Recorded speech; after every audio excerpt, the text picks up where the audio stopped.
መጽሐፈ መክብብ ምዕራፍ 1 ሁሉ ነገር ከንቱ ስለመሆኑ። በኢየሩሳሌም ለእስራኤል የነገሰ የዳዊት ልጅ የሰባኪው የሰለሞን ቃል። ሰባኪው ከንቱ የከንቱ ከንቱ ሁሉ ከንቱ ነው ይላል። ከፀሐይ በታች በሚደክምበት ድካም ሁሉ የሰው ትርፉ ምንድን ነው? ትውልድ ያልፋል፣ ትውልድም ይመጣል። ትውልድ ያልፋል፣ ትውልድም ይመጣል። ምድር ግን ለዘላለም ጸንታ ትኖራለች። ፀሐይ ይወጣል፣ ፀሐይም ይገባል፣ ወደሚወጣበትም ስፍራ ይመለሳል። ወደ ቀኝ ይመለሳል፣ ወደ ሰሜንም ይዞራል። ነፋስ ዙሪያውን ዞሮ ይሄዳል፣ ነፋስም በዙረቱ ይመለሳል። ፈሳሾች ሁሉ ወደ ባህር ይሄዳሉ፣ ባህሩ ግን አይሞላም። ፈሳሾች ወደሚሄዱበት ስፍራ እንደገና ወደዚያ ይመለሳሉ። ነገር ሁሉ ያደክማል፣ ሰውም ይናገረው ዘንድ አይችልም። ዓይን በማየት አይጠግብም፣ ጆሮም በመስማት አይሞላም። የሆነው ነገር እርሱ የሚሆን ነው፣ የተደረገውም ነገር እርሱ የሚደረግ ነው። ከፀሐይም በታች ከተደረገው ሁሉ አዲስ ነገር የለም። እነሆ ይህ ነገር አዲስ ነው ብሎ የሚናገር ማን ነው? እርሱ ከእኛ በፊት በነበሩት ዘመናት ተደርጓል። ለፊተኞቹ ነገሮች መታሰቢያ የላቸውም፣ ለኋለኞቹም ነገሮች ከእነርሱ በኋላ በሚነሱት ሰዎች ዘንድ መታሰቢያ አይገኝላቸውም። እኔ ሰባኪው በእስራኤል ላይ በኢየሩሳሌም ንጉሥ ነበርሁ። ከሰማይም በታች ስለተደረገው ሁሉ በጥበብ ለመመርመርና ለመፈተን ልቤን አተጋው። እግዚአብሔር ይደክሙበት ዘንድ ክፉ ድካምን ለሰው ልጆች ሰጥተዋልና።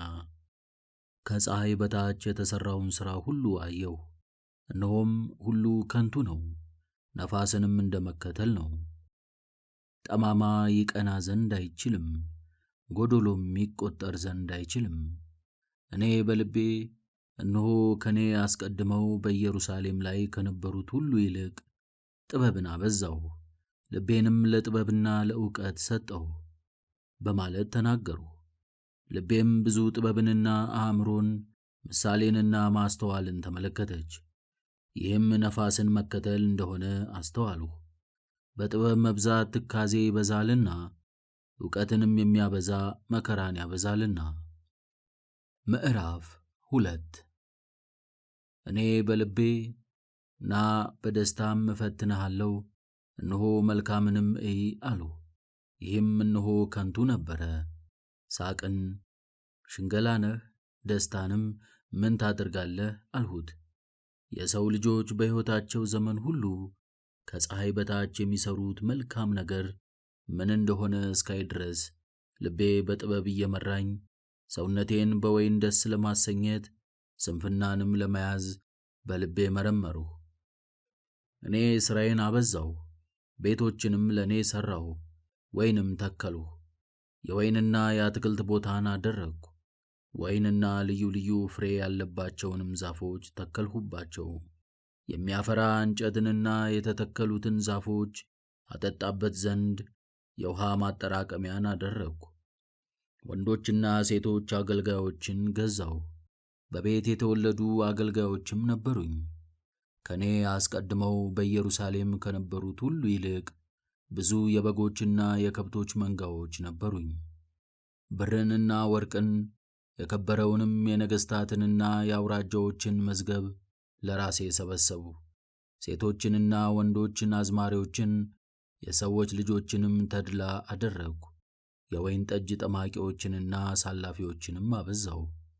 ከኔም አስቀድመው በኢየሩሳሌም ከነበሩት ሁሉ ይልቅ ከበርሁ፣ ታላቅም ሆንሁ። ጥበቤም ከኔ ጋር ጸናችልኝ። ዓይኖቼ ከፈለጉት ሁሉ አላጣሁም፣ ልቤንም ከደስታ ሁሉ አልከለከልሁትም። ልቤ በድካሜ ሁሉ ደስ ይለው ነበርና፣ ከድካሜም ሁሉ ይህ ዕድል ፈንታዬ ሆነ። እጄ የሠራቻትን ሥራዬን ሁሉ የደከምኩበትንም ድካሜን ሁሉ ተመለከቱ። እነሆ ሁሉ ከንቱ፣ ነፋስንም እንደ መከተል ነበረ፣ ከፀሐይ በታችም ትርፍ አልነበረም። እኔም ጥበብን ሽንገላንና ስንፍናን አይ ዘንድ ተመለከትሁ። ምክርን የሚከተል ምሳሌንስ ሁሉ የሚያደርግላት ሰው ማን ነው? እኔም ብርሃን ከጨለማ እንደሚበልጥ እንዲሁ ከአላዋቂ ይልቅ ለብልህ ብልጫ እንዳለው ተመለከትሁ። የጠቢብ ዓይኖች በራሱ ላይ ናቸውና አላዋቂ ግን በጨለማ ይሄዳል። ደግሞ የሁለቱም መጨረሻቸው አንድ እንደሆነ አስተዋልሁ። እኔም በልቤ አላዋቂን የሚያገኘው እንዲሁ እኔንም ያገኘኛል፣ እኔም ለምን እጅግ ጠቢብ ሆንሁ አልሁ። የዚያን ጊዜም በልቤ ይህ ደግሞ ከንቱ ነው አልሁ። አላዋቂ በከንቱ መናገርን ያበዛልና፣ ለብልህ ከአላዋቂ ጋር ለዘላለም መታሰቢያ የለውም። እነሆ ዘመን ይመጣልና ሁሉም ይረሳል። ብልህስ ከአላዋቂ ጋር እንዴት ይሞታል? ከፀሐይም በታች የተሠራው ሥራ ሁሉ በእኔ ላይ ክፉ ነውና ሕይወትን ጠላሁ። ሁሉም ከንቱ ነፋስንም እንደ መከተል ነው። ከእኔ በኋላ ለሚወለድ ሰው እተወዋለሁና ከፀሐይ በታች እኔ የደከምኩበትን ድካም ሁሉ ጠላሁት። ጠቢብ ወይም አላዋቂ እንደሚሆን ከፀሐይ በታችም በደከምኩበትና ጠቢብ በሆንሁበት በድካሜ ሁሉ ይሰለጥን እንደሆነ የሚያውቅ ሰው ማን ነው? ይህም ደግሞ ከንቱ ነው። እኔም ተመልሼ ልቤን ከፀሐይ በታች በደከምሁበት ድካም ሁሉ ተስፋ አስቆረጥኩት። ሰው በጥበብና በእውቀት በብርታትም ከደከመ በኋላ ለሌላ ላልደከመበት ሰው ዕድሉን ያወርሳልና፣ ይህም ደግሞ ከንቱ ትልቅም መከራ ነው። ከፀሐይ በታች በደከመበት ድካሙና በልቡ ሐሳብ ሁሉ ለሰው አይሆንለትምና ዘመኑ ሁሉ መከራ፣ ቁጣም፣ ቅሚያም ነው። ልቡም በሌሊት አይተኛም፣ ይህም ደግሞ ከንቱ ነው። ለሰው ከመብላትና ከመጠጣት በድካሙም ለሰውነቱ መልካም ነገር ከሚያሳያት በቀር በጎ ነገር የለም። ይህ ደግሞ ከእግዚአብሔር እጅ እንደተሰጠ አየሁ። ያለ እርሱ ፈቃድ የሚበላ ወይም የሚጠጣ ማን ነው? እርሱ በፊቱ ደግ ለሆነ ሰው ጥበብንና እውቀትን ደስታንም ይሰጠዋል። ለኃጢአተኛ ግን በእግዚአብሔር ፊት ደግ ለሆነ ይሰጥ ዘንድ እንዲሰበሰብና እንዲያከማች ጥረትን ይሰጠዋል። ይህ ደግሞ ከንቱ ነፋስንም እንደ መከተል ነው። ምዕራፍ 3 ለሁሉ ጊዜ አለው፣ ለሁሉ ዘመን አለው። ከፀሐይ በታችም ለሆነ ነገር ሁሉ ጊዜ አለው።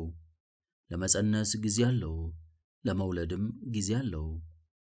ለመኖር ጊዜ አለው፣ ለመሞትም ጊዜ አለው።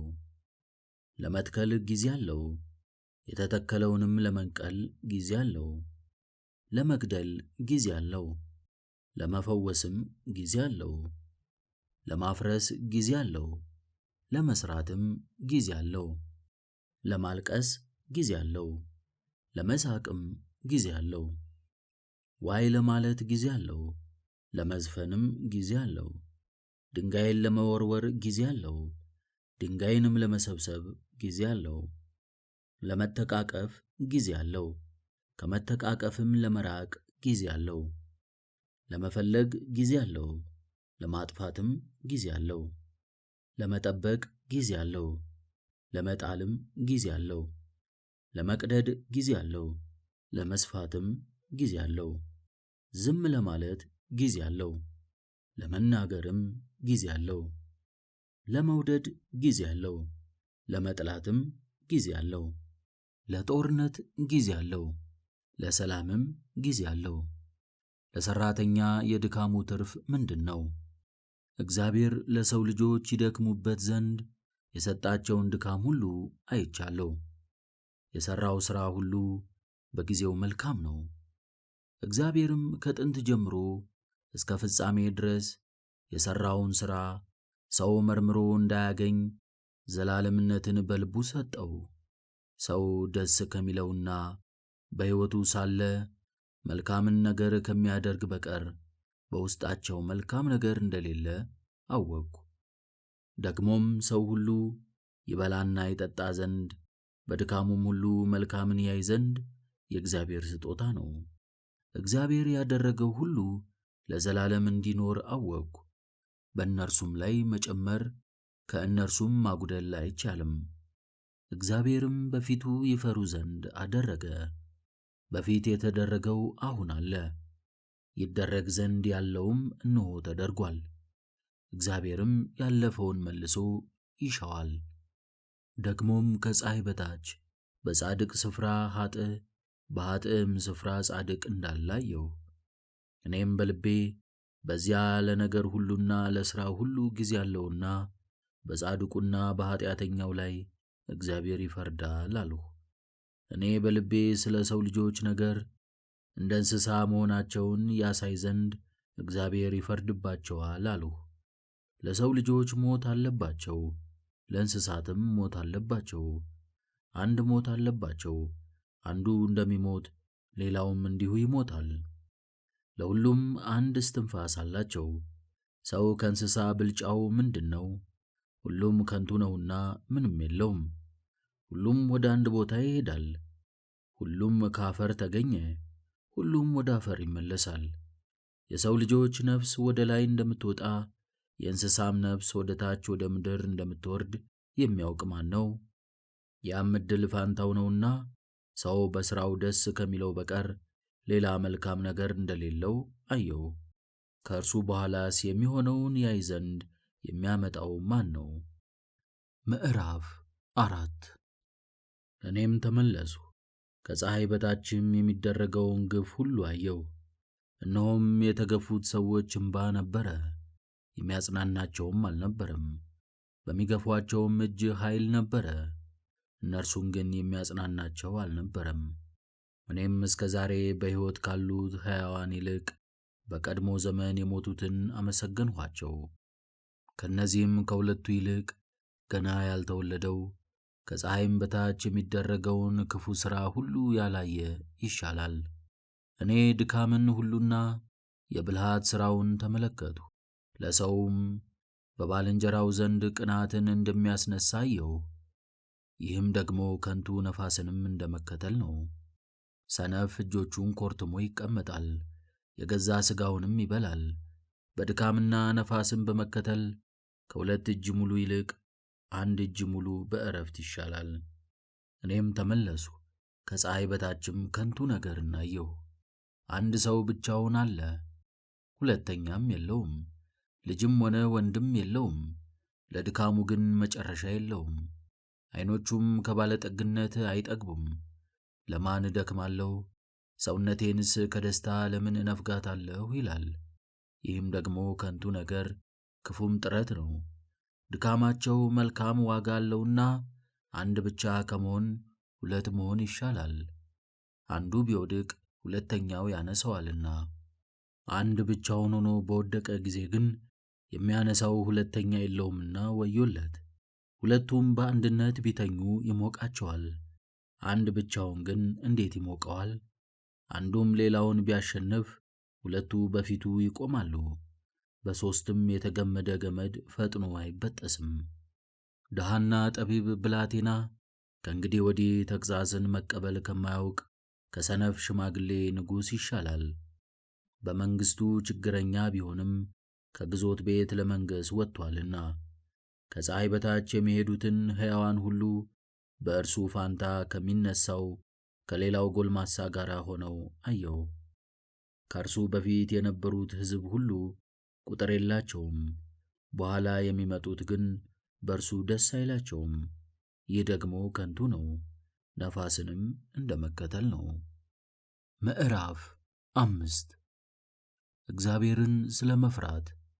ወደ እግዚአብሔር ቤት በምትሄድበት ጊዜ እግርህን ጠብቅ፣ የጠቢባንንም ትምህርት ለመስማት ቅረብ። ዳግመኛም ከሰነፎች ስጦታ መሥዋዕት አድርገህ ከመቀበል ተጠበቅ፣ እነርሱ መልካም ለመሥራት አዋቂዎች አይደሉምና። እግዚአብሔር በሰማይ አንተም በምድር ነህና በአፍህ አትፍጠን። በእግዚአብሔርም ፊት ቃልን ይናገር ዘንድ ልብህ አይቸኩል። ስለዚህም ቃልህ ጥቂት ይሁን። ሕልም በብዙ መከራ እንዲሁም የሰነፍ ቃል በብዙ ነገር ይመጣልና። ፈቃዱ አይደለምና ለእግዚአብሔር ስእለት በተሳልህ ጊዜ ትፈጽመው ዘንድ አትዘግይ። አንተ ግን እንደ ተሳልህ ስእለትህን ስጥ። ተስለህ የማትፈጽም ከሆነ ባትሳል ይሻላል። ለሥጋ በደል አፍህን አትስጥ።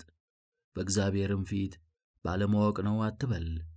እግዚአብሔር ስለ ቃልህ እንዳይቈጣ የእጅህንም ሥራ እንዳያጠፋብህ ብዙ ሕልም እንዲሁ ደግሞ ብዙ ቃል ከንቱ ነውና፣ አንተ ግን እግዚአብሔርን ፈጽመህ ፍራ። ስለ ኑሮ ከንቱነት ከፍ ካለው በላይ ከፍ ያለ ይጠብቅሃልና፣ ከእነርሱም በላይ ደግሞ ሌሎች ከፍ ይላሉና። በአገሩ ድሃ ሲበደል ፍርድና ጽድቅም ሲነጠቅ ብታይ በሥራው አታድንቅ። የምድር ጥቅም ለሁሉ ነው፣ የንጉሥም ጥቅም በእርሻ ነው። ብርን የሚወድ ሰው ብርን አይጠግብም፣ ብዙ እህልንም የሚወድ እንዲሁ ነው። ይህም ከንቱ ነው። ሀብት ሲበዛ የሚበሉት ይበዛሉ፣ በዐይኑም ከማየት በቀር ለባለቤቱ ምን ይጠቅመዋል? ብዙ ወይም ጥቂት ቢበላ የአገልጋይ እንቅልፉ ጣፋጭ ነው። ብልጽግናን ያበዛ ሰውን ግን ይተኛ ዘንድ የሚተወው የለም። ከፀሐይ በታች ያየሁት ክፉ ደዌ አለ። ለመከራው በባለቤቱ ዘንድ የተቆጠበች ባለጠግነት ናት። ያችም ባለጠግነት በክፉ ንጥቂያ ትጠፋለች። ልጅንም ቢወልድ በእጁ ምንም የለውም። ከእናቱ ሆድ ራቁቱን እንደወጣ እንዲሁ እንደመጣው ይመለሳል። ከጥረቱም በእጁ ሊወስድ የሚችለው ምንም የለም። ይህም ደግሞ የሚያሳዝን ክፉ ደዌ ነው። እንደመጣ እንዲሁ ይሄዳልና ለሰውነቱ ለሚደክም ሰው ትርፉ ምንድን ነው? ዘመኑ ሁሉ በጨለማ በለቅሶና በብዙ ብስጭት በደዌና በሐዘን ነውና። እነሆ እኔ ያየሁት መልካምና የተዋበ ነገር ሰው እግዚአብሔር በሰጠው በሕይወቱ ዘመን ሁሉ ይበላና ይጠጣ ዘንድ ከፀሐይ በታችም በሚደክምበት ድካም ሁሉ ደስ ይለው ዘንድ ነው። ይህ ዕድል ፈንታው ነውና እግዚአብሔር ለሰው ሁሉ ባለጠግነትንና ሀብትን መስጠቱ ከእርሷም ይበላና ዕድል ፈንታውን ይወስድ ዘንድ በድካሙም ደስ ይለው ዘንድ ማሰልጠኑ ይህ የእግዚአብሔር ስጦታ ነው። እግዚአብሔር በልቡ ደስታ ስለሚያደክመው እርሱ የሕይወቱን ዘመን ሁሉ እጅግ አያስብም። ምዕራፍ 6 ከፀሐይ በታች ያየሁት ክፉ ነገር አለ፣ እርሱም በሰው ልጅ ላይ እጅግ የበዛ ነው። እግዚአብሔር ለሰው ሀብትንና ጥሪትን ክብርንም ሰጠው። ከወደደውም ሁሉ ለሰውነቱ የከለከላት የለም። ነገር ግን ሌላ ሰው ይበላዋል እንጂ ከእርሱ ይበላ ዘንድ እግዚአብሔር አላሰለጠነውም።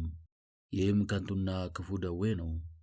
ሰው 100 ልጆች ቢወልድ ብዙ ዘመንም በሕይወት ቢኖር ዕድሜውም ብዙ ዓመት ቢሆን፣ ነገር ግን ነፍሱ መልካምን ባትጠግብ መቃብርንም ባያገኝ፣ እኔ ስለ እርሱ ከእርሱ ይልቅ ጭንጋፍ ይሻላል አልሁ።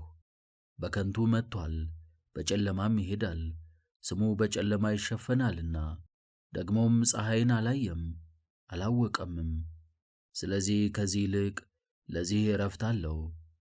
1000 ዓመት ሁል ጊዜ በሕይወት ቢኖር መልካምንም ባያይ ሁሉ ወደ አንድ ስፍራ የሚሄድ አይደለምን? የሰው ድካም ሁሉ በአፉ ነው፣ ነፍሱ ግን አትጠግብም። ከአላዋቂ ይልቅ ለጠቢብ ጥቅሙ ምንድን ነው? በሕያዋን ፊትስ መሄድን ለሚያውቅ ለድሃ ጥቅሙ ምንድን ነው? በዐይን ማየት በነፍስ ከመቅበዝበዝ ይሻላል። ይህ ደግሞ ከንቱ ነው፣ ነፋስንም እንደ መከተል ነው። የሆነው ሁሉ እነሆ ስሙ አስቀድሞ ተጠራ፣ ሰውም እንደሆነ ታወቀ። ከእርሱም ከሚበረታው ጋር ይፋረድ ዘንድ አይችልም። ከንቱን የሚያበዛ ብዙ ነገር አለና ለሰው ጥቅሙ ምንድን ነው? ሰው በከንቱ ወራቱ ቁጥርና እንደ ጥላ በሚያሳልፈው ዘመኑ በሕይወቱ ሳለ ለሰው የሚሻለውን የሚያውቅ ማን ነው? ወይስ ለሰው ከፀሐይ በታች ከእርሱ በኋላ የሚሆነውን ማን ይነግረዋል? ምዕራፍ 7 ከመልካም ሽቶ መልካም ስም ከመወለድ ቀንም የሞት ቀን ይሻላል። ወደ ግብዣ ቤትም ከመሄድ ወደ ልቅሶ ቤት መሄድ ይሻላል። እርሱ የሰው ሁሉ ፍጻሜ ነውና፣ ሕያውም የሆነ ይህንን መልካም ነገር በልቡ ያኖረዋል። ከሳቅ ሐዘን ይሻላል፣ ከፊት ሐዘን የተነሣ ልብ ደስ ይሰኛልና። የጠቢባን ልብ በልቅሶ ቤት ነው፣ የሰነፎች ልብ ግን በደስታ ቤት ነው። ለሰው የሰነፎችን ዘፈን ከሚሰማ ይልቅ የጠቢባንን ተግሣጽ መስማት ይሻለዋል። ከድስት በታች እንደሚቃጠል እሾህ ድምፅ የሰነፍ ሳቅ እንዲሁ ነው። ይህም ደግሞ ከንቱ ነው። ግፍ ጠቢብን ያሳብደዋል፣ የልቡንም ትዕግሥት ያጠፋዋል። የነገር ፍጻሜ ከመጀመሪያው ይሻላል፣ ታጋሽም ከልብ ትዕቢተኛ ይሻላል። በመንፈስህ ለቁጣ ችኩል አትሁን፣ ቁጣ በሰነፎች ብብት ያርፋልና። ከዚህ ዘመን ይልቅ ያለፈው ዘመን ለምን ተሻለ ብለህ አትናገር፣ የዚህን ነገር በጥበብ አትጠይቅምና። ጥበብ ከርስት ጋር መልካም ነው፣ ፀሐይንም ለሚያዩ ሰዎች ትርፍን ይሰጣል። የጥበብ ጥላ ከብር ጥላ ይሻላል፣ የጥበብንም ዕውቀት ማብዛት ገንዘብ ላደረጋት ሕይወትን ትሰጠዋለች። የእግዚአብሔርን ሥራ ተመልከት። እግዚአብሔር ጠማማ ያደረገውን ማን ሊያቀናው ይችላል? በመልካም ቀን ደስ ይበልህ፣ በክፉም ቀን ተመልከት። ሰው ከእርሱ በኋላ መርምሮ ምንም እንዳያገኝ እግዚአብሔር ይህንንም ያንንም እንደዚያ ሠራ። ጻድቅ በጽድቁ ሲጠፋ ኃጥእም በክፋቱ ሲኖር ይህንን ሁሉ በከንቱ ዘመን ያየው። እጅግ ጻድቅ አትሁን፣ እጅግም ጠቢብ አትሁን፣ እንዳትበድል። እጅግ ክፉ አትሁን፣ እልኸኛም አትሁን፣ ያለ ጊዜህ እንዳትሞት። ይህን ብትይዝ ላንተ መልካም ነው። በዚህም እጅህን አታርክስ፣ እግዚአብሔርን የሚፈራ ከሁሉ ይወጣልና። በከተማ ከሚኖሩ 10 ገዢዎች ይልቅ ጥበብ ጠቢብን ትረዳዋለች። በምድር ላይም መልካምን የሚሠራ ኃጢአትንም የማያደርግ ጻድቅ ሰው አይገኝምና። አገልጋይ ሲረግምህ እንዳትሰማ በሚጫወቱበት ቃል ሁሉ ልብህን አትጣል። ብዙ ጊዜ ያበሳጭሃልና በብዙ መንገድም ልብህን ያስከፋታልና። አንተ ደግሞ ሌሎችን እንደ ረገምህ ታውቃለህና። ይህን ሁሉ በጥበብ ፈተንሁ፣ ጠቢብም እሆናለሁ አልሁ። እርሷ ግን ከኔ ራቀች። ርቃና እጅግ ጠልቃ ሳለች መርምሮ የሚያገኛት ማን ነው? አውቅና መረምር ዘንድ ጥበብንና የነገሩን ሁሉ መደምደሚያ እፈልግ ዘንድ የክፉዎችንም ስንፍናና እብደት አውቅ ዘንድ እኔ በልቤ ዞርሁ። እኔም ከሞት ይልቅ የመረረች ነገርን አገኘሁ። እርሷም ልቧ ወጥመድና መረብ የሆነ በእጆቿም ማሰሪያ ያላት ሴት ናት። በእግዚአብሔርም ፊት ደግ የሆነ ከእርሷ ያመልጣል፣ ኀጢአተኛ ግን ይጠመድባታል። እነሆ ይህንን ነገር አገኘሁ ይላል ሰባኪው። መደምደሚያን ለማግኘት አንዲቱን በአንዲቱ ጨምሬ ወደ ነገሩ ሁሉ መደምደሚያ እደርስ ዘንድ ብመረምር ነፍሴ የፈለገችውን አላገኘሁም። ከሺህ ወንዶች አንድ አገኘሁ፣ ከእነዚያ ሁሉ መካከል ግን አንዲት ሴት አላገኘሁም። እግዚአብሔር በጊዜው ሰዎችን ቅኖች አድርጎ እንደሠራቸው እነሆ ይህንም ብቻ አገኘሁ፣ እነርሱ ግን ብዙ ዕውቀትን ይሻሉ። ምዕራፍ 8 ንጉሥን ስለ ማክበር። አዋቂዎችን ማን ያውቃቸዋል? ቃላቸውንስ መተርጎም የሚያውቅ ማን ነው? የሰው ጥበቡ ፊቱን ታበራለች፣ በፊቱም ኀፍረት የሌለው ሰው ይጠላል። ልጄ ሆይ የንጉሡን አፍ ጠብቅ፣ ለመሐላ ቃልም አትቸኩል። የወደደውን ሁሉ ያደርጋልና ከፊቱ ሂድ፣ በክፉ ነገርም አትቁም። ንጉሥ እንደመሆኑ ኃይል አለውና ይህንንስ ለምን ታደርጋለህ ማን ይለዋል? ትእዛዝን የሚጠብቅ ክፉን ነገር አያውቅም። የጠቢብም ልብ የፍርድን ጊዜ ያውቃል። የሰው ዕውቀት በእርሱ ላይ ታላቅ ስለሆነ ለነገር ሁሉ ጊዜና ፍርድ አለውና የሚሆነውንም ምንም የሚያውቅ የለም። እንዴትስ እንደሚሆን የሚነግረው ማን ነው? መንፈስን ለማስቀረት በመንፈሱ ላይ ሥልጣን ያለው ሰው የለም። በሞትም ቀን ሥልጣን የለውም። በጦርነትም ጊዜ ስንብት የለም። ኃጢአትም ሰሪውን አያድነውም። ይህንን ሁሉ በአንድነት አየሁ። ከፀሐይም በታች ወደ ተደረገው ሥራ ሁሉ ልቤን ሰጠው። ሰውም ሰውን ለመጉዳት ገዢ የሚሆንበት ጊዜ አለ፣ የክፉና የደግ ሰው ሁኔታ። እንዲሁም ያን ጊዜ ኃጥአን ወደ ጽኑ መቃብር ሲገቡ አየሁ። ከቅድስት ስፍራም ወጥተው ተለዩ። እነርሱም በከተማዋ ተመሰገኑ፣ እንዲህ ሠርተዋልና። ይህም ደግሞ ከንቱ ነው። ክፉን ከሚያደርጉ ወገን ፈጥኖ ክርክርን የሚያደርግ የለምና። ስለዚህ የሰው ልጆች ልብ በእነርሱ ክፉን ለመሥራት ጠነከረ። የበደለ ከጥንት ጀምሮ ከዚያም በፊት ኀጢአትን አድርጓል። እግዚአብሔርን ለሚፈሩት በፊቱም ለሚፈሩት ደህንነት እንዲሆን አውቃለሁና። ለኀጣን ግን ደህንነት የለውም፣ በእግዚአብሔርም ፊት አይፈራምና ዘመኑ እንደ ጥላ አትርዘምም። ከፀሐይ በታች በምድር የሚደረግ ከንቱ ነገር አለ። በኀጣን የሚደረገው ሥራ የሚደርስባቸው ጻድቃን አሉ፣ ለጻድቃንም የሚደረገው ሥራ የሚደርስላቸው ኀጣን አሉ። ይህም ደግሞ ከንቱ ነው አልሁ። ከሚበላውና ከሚጠጣው ደስም ከሚለው በቀር ለሰው ከፀሐይ በታች ሌላ መልካም ነገር የለውምና እኔ ደስታን አመሰገንሁ። ይህም ከፀሐይ በታች ከድካሙ እግዚአብሔር በሕይወቱ ዘመን ለእርሱ የሰጠው ነው። ጥበብን አውቅ ዘንድ በምድር የሚሆነውንም ድካም አይ ዘንድ ልቤን ሰጠሁ። በቀንና በሌሊት እንቅልፍን ባይኑ የሚያይ የለምና ከፀሐይም በታች የተደረገውን ሥራ መርምሮ ያገኝ ዘንድ ለሰው እንዳይቻለው የእግዚአብሔርን ሥራ ሁሉ አየው። ሰውም ሊፈልግ እጅግ ቢደክም መርምሮ አያገኘውም። ደግሞም ጠቢብ ሰው ይህንን አወቅሁ ቢል እርሱ ያገኘው ዘንድ አይችልም። ምዕራፍ 9 ይህንን ሁሉ በአንድነት በልቤ ሰጠሁ። ጻድቃንና ጠቢባን ሥራዎቻቸውም በእግዚአብሔር እጅ እንደሆኑ ይህንን ሁሉ ልቤ ተመለከተች። ፍቅር ወይም ጥል ቢሆን ሰው አያውቅም፣ ሁሉ ወደ ፊታቸው ነው። በሁሉም ከንቱነት አለ። የጻድቁና የበደለኛው፣ የመልካሙና የክፉ፣ የንጹሕና የርኩሱ፣ መሥዋዕትን የሚሠዋውና የማይሠዋው፣ የመልካሙና እንዲሁም የኀጢአተኛው፣ የመሐለኛውና እንዲሁ መሐላን የሚፈራው ድርሻ አንድ ነው። ከፀሐይ በታች የተደረገው ክፉ ሁሉ ለሁሉ ነው፣ የሁሉ ድርሻ አንድ ነውና። ደግሞም የሰው ልጆች ልብ ክፋትን ትሞላለች። በሕይወታቸው ሳሉ ሁከት በልባቸው አለ። ከዚያም በኋላ ወደ ሙታን ይወርዳሉ።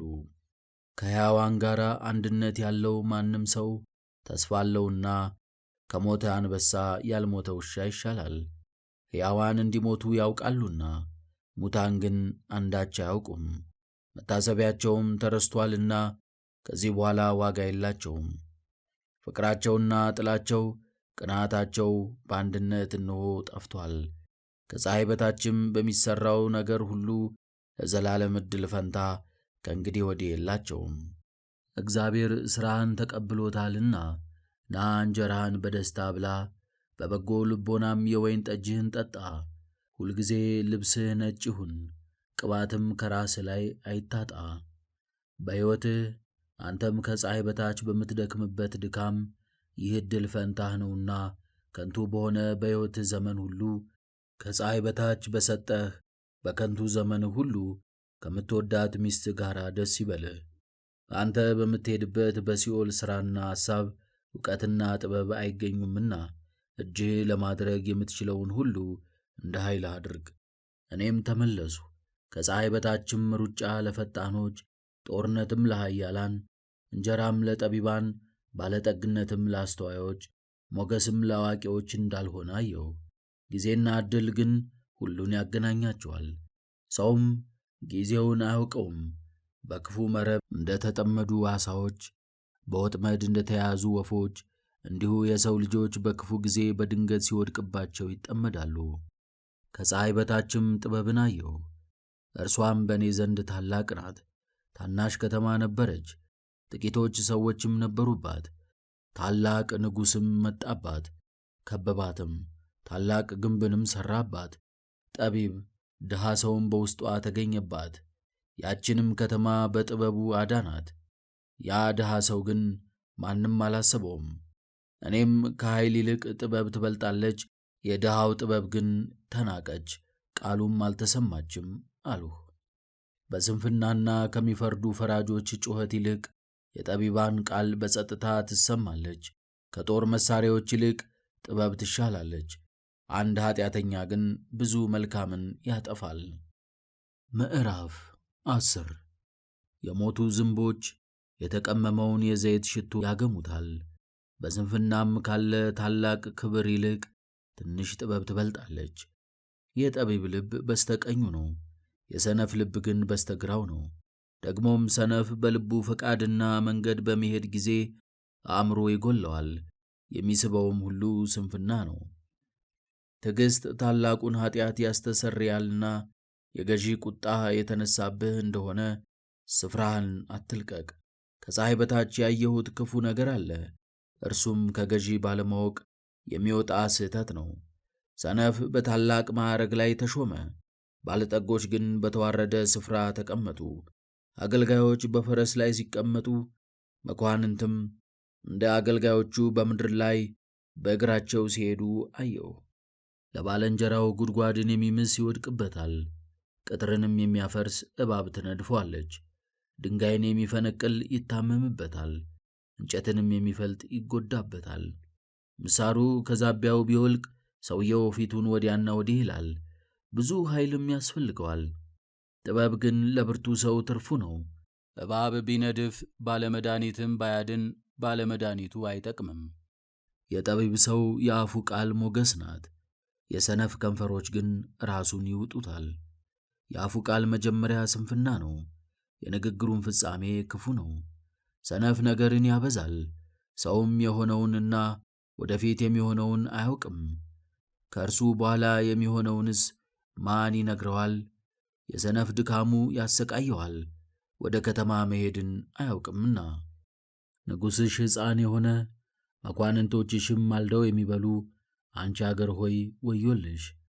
ንጉሥሽ የጌታ ልጅ የሆነ መኳንንቶችሽም ለብርታት በጊዜ የሚበሉ የማያፍሩም አንቺ አገር ሆይ የተመሰገንሽ ነሽ።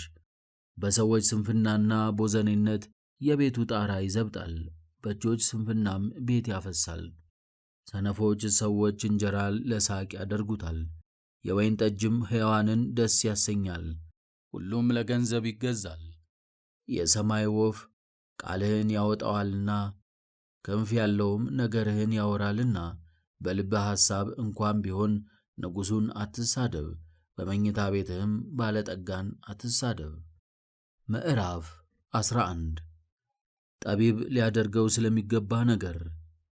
እንጀራህን በውሃ ፊት ላይ ጣለው፣ ከብዙ ቀን በኋላ ታገኘዋለህና። ለ7 ደግሞም ለ8 ዕድል ፈንታህን ስጥ። በምድር ላይ የሚሆነውን ክፉ ነገር ምን እንደሆነ አታውቅምና። ደመናት ዝናብ በሞሉ ጊዜ በምድር ላይ ያፈሱታል። ዛፍም ወደ ደቡብ ወይም ወደ ሰሜን ቢወድቅ ዛፉ በወደቀበት ስፍራ በዚያ ይኖራል። ነፋስን የሚጠባበቅ አይዘራም፣ ደመናትን የሚመለከት አያጭድም። የነፋስ መንገድ እንዴት እንደሆነች አጥንትም በርጉዝ ሆድ እንዴት እንድትዋደድ እንደማታውቅ እንዲሁም ሁሉን የሚሠራውን የእግዚአብሔርን ሥራ አታውቅም። ይህ ወይም ያ ማናቸው እንዲበቅል ወይም ሁለቱ መልካም እንደሆኑ አታውቅምና። በማለዳ ዘርን ዝራ፣ በማታም እጅህን አትተው።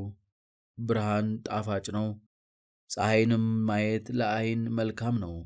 ሰው ብዙ ዘመን በሕይወት ቢኖር በሁሉም ደስ ቢለው የጨለማውን ዘመን ያስብ። ብዙ ቀን ይሆናልና የሚያመጣውም ነገር ሁሉ ከንቱ ነው። ምክር ለጎበዞች። አንተ ጎበዝ በጉብዝናህ ደስ ይበልህ፣ በጉብዝናህም ወራት ልብህን ደስ ይበለው። በልብህም መንገድ ዐይኖችህም በሚያዩት ሂድ። ዳሩ ግን ስለ እነዚህ ነገር ሁሉ እግዚአብሔር ወደ ፍርድ እንደሚያመጣህ እወቅ። ሕፃንነትንና ጉብዝናን አለማወቅም ከንቱ ናቸውና ከልብህ ቁጣን አርቅ፣ ከሰውነትህም ክፉ ነገርን አስወግድ። ምዕራፍ 12 የጭንቀት ቀን ሳይመጣ በጉብዝና ወራት ፈጣሪህን አስብ። ደስ አያሰኙም የምትላቸው ዓመታት ሳይደርሱ ፀሐይና ብርሃን ጨረቃና ከዋክብትም ሳይጨልሙ ደመናትም ከዝናብ በኋላ ሳይመለሱ ቤት ጠባቆች በሚንቀጠቀጡበት ኃያላን ሰዎችም በሚቆጡበት ጥቂቶች ሆነዋልና ፈጭታቸው ሥራ በሚፈቱበት በመስኮትም ሆነው የሚመለከቱት በሚጨልሙበት በአደባባይም ደጆቹ በሚዘጉበት ቀን የወፍጮ ድምፅ ሲላሽ ከወፍ ድምፅ የተነሣ ሰው ሲነሣ ዜማም የሚጮኹ ሴቶች ልጆች ሁሉ ዝግ ሲሉ ከፍ ያለውን ተመልክተው ደግሞ ሲፈሩ ድንጋጤም በመንገድ ላይ ሲሆን ለውዝም ሲያብብ አንበጣም እንደ ሸክም ሲከብድ፣ ፍሬም ሳይበተን ሰው ወደ ዘላለም ቤቱ ሲሄድ፣ አልቃሾችም በአደባባይ ሲዞሩ፣ የብር ድሪ ሳይበጠስ የወርቅም ኩስኩስት ሳይሰበር፣ ማድጋውም በምንጭ አጠገብ ሳይከሰከስ፣ ወደ መስኮት የሚያዩ ዓይኖች ሳይጠፉ፣ የአደባባይ ደጆች ሳይዘጉ፣ ስለ ቃላት ድንጋጤ ከጠላት ቃል የተነሣ የሚጮኹ ሳይነሱ፣ በአዳም ልጆች ሁሉ ወዮታ ሳይሆን ወደ ላይም ሳይመለከቱ፣ በመንገድም ፍርሃት ሳይመጣ እሳትም ወደ ላይ ከፍ ማለትም በወደደ ጊዜ ሳይታይ፣ በአደባባይ ለቅሶ ሳይሰማ፣ የብር መልኩ ሳይለወጥ የወርቅም መልኩ ሳይጠፋ፣ መንኰራኩሩም በጉድጓድ ላይ ሳይሰበር፣ አፈርም ወደ ነበረበት ምድር ሳይመለስ፣ ነፍስም ወደ ሰጠው ወደ እግዚአብሔር ሳይመለስ፣ በሥጋም በነበረበት ጊዜ መልካም ወይም ክፉ ቢሆን ስለ ሠራው ሁሉ መልስ ሳይሰጥ ፈጣሪህን አስብ። ሰባኪው አለ፣ ሁሉ ከንቱ የከንቱ ከንቱ ነው። ሰባኪውም ጠቢብ ስለሆነ ለሕዝቡ ዕውቀትን አስተማረ፣ ጆሮም እንቆቅልሽን መረመረ። ሰባኪውም ያማረውን በቅን የተጻፈውን እውነተኛውንም ቃል መርምሮ ለማግኘት ፈለገ። የጠቢባን ቃል እንደ በሬ መውጊያ ነው፣ የተሰበሰቡትም ከአንድ እረኛ የተሰጡት ቃላት እንደ ተቸነከሩ ችንካሮች ናቸው። ከዚህም ሁሉ በላይ ልጄ ሆይ ተግሣጽን ስማ። ፍጻሜ የሌላቸው ብዙ መጻሕፍትን አታድርግ፣ እጅግም ምርምር ሰውነትን ያደክማል። የነገሩን ሁሉ ፍጻሜ ስማ፣ ይህ የሰው ሁለንተናው ነውና እግዚአብሔርን ፍራ፣ ትእዛዙንም ጠብቅ። እግዚአብሔር ሥራን ሁሉ የተሰወረውንም ነገር ሁሉ መልካምም ቢሆን ክፉም ቢሆን ወደ ፍርድ ያመጣዋልና።